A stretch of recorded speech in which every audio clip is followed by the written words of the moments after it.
নমস্কাৰ বন্ধুসকল, মোৰ নাম প্ৰকাশ কেলেং আৰু এটা নতুন ভিডিঅ' লৈ আপোনালোকক স্বাগতম জনালোঁ।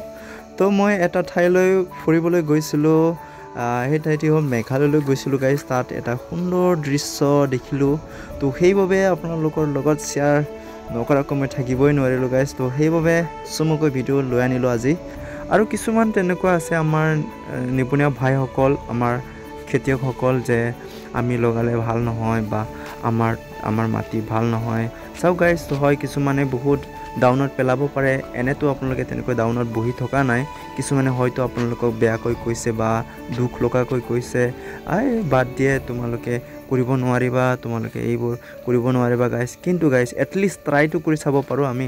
তাত কি আমি বাৰে বাৰেতো আমি নহয় ন গাইজ। তো ফেলৰ যোগেদি আমি কিছু নজনা জ্ঞান আমি শিকিব পাৰোঁ যায়। চাওক গাইজ, কিছুমান তেনেকুৱা